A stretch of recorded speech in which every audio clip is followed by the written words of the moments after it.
সুন্দরবন সংলগ্ন এলাকায় ঘূর্ণিঝড়ের আশঙ্কায় বিশেষ সতর্কতা জারি করা হয়েছে।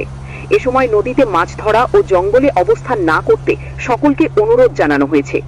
রাত গভীর হওয়ার সাথে সাথে আবহাওয়া পরিস্থিতির দ্রুত অবনতি হতে পারে, তাই উপকূলে অবস্থানরত জনসাধারণকে দ্রুত নিরাপদ আশ্রয়ে সরে যেতে নির্দেশনা দিয়েছে আবহাওয়া অধিদপ্তর।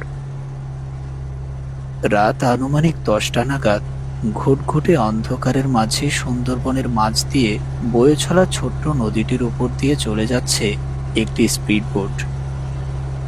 বোটটি চালাচ্ছেন বন বিভাগের একজন নিম্নস্তরের কর্মকর্তা কৌশিক।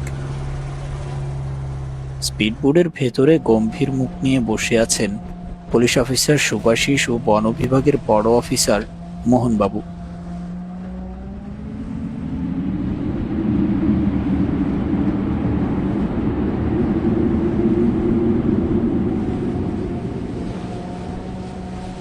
হঠাৎ করে নদীর স্রোত আর বাতাসের গতিবেগ এতটাই তীব্র হলো যে সেই বাতাসের তোড়ে কাঁটা দিয়ে উঠল সকলের শরীর।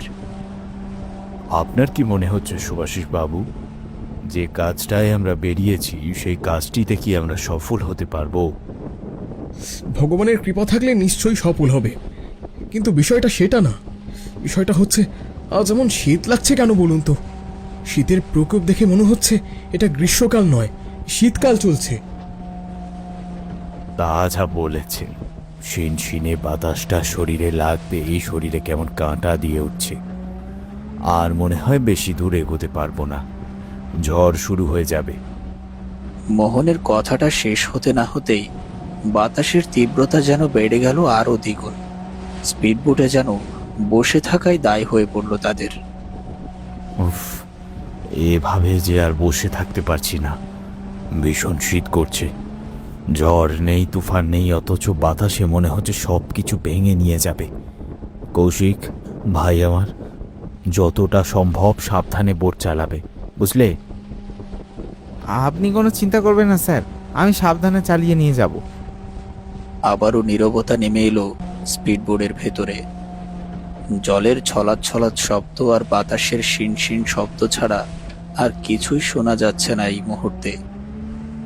ঘুটঘুটে অন্ধকার ভেদ করে সামনের দিকে এগিয়ে চলছে স্পিডবোটটি। আকাশে চাঁদ থাকলেও তা মেঘে ঢেকে গিয়েছে ঘণ্টাখানেক আগেই। টর্চের আলো জ্বালিয়ে নদীর এদিকে ওদিকে দেখতে লাগলো দ্বীপ। টর্চের আলোয় দ্বীপের পাশে রাখা চায়ের ফ্লাক্সটা স্পষ্ট হয়ে উঠল ইন্সপেক্টর সুভাষিসের কাছে। ফ্লাক্সটা দেখা মাত্রই কিছুটা নড়ে চড়ে বসলেন তিনি। বলছিলাম যে মোহনবাবু, ওই ফ্লাক্সের মধ্যে কি চা আছে? এই শীতল আবহাওয়ায় চা হলে মন্দ হয় না কিন্তু। অফিসার মোহনবাবু কিছু বলার আগেই কথা বলে উঠল দ্বীপ। হ্যাঁ স্যার, ফ্লাক্সের মধ্যে চা আছে, দেব? হ্যাঁ হ্যাঁ দাও, সকলকেই 1 কাপ করে চা দিয়ে দাও। গরম গরম চা পান করে শরীরটা একটু চাঙ্গা করি। যে শীত লাগছে, আগে জানলে সোয়েটারটা পরে আসতাম। একদম আমার মনের কথা বলে দিলেন।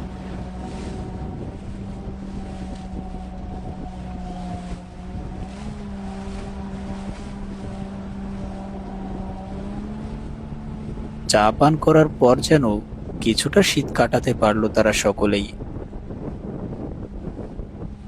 স্পিডবোটটি ধীরে ধীরে জলের ঢেউ কেটে এগিয়ে যাচ্ছে সামনের দিকে।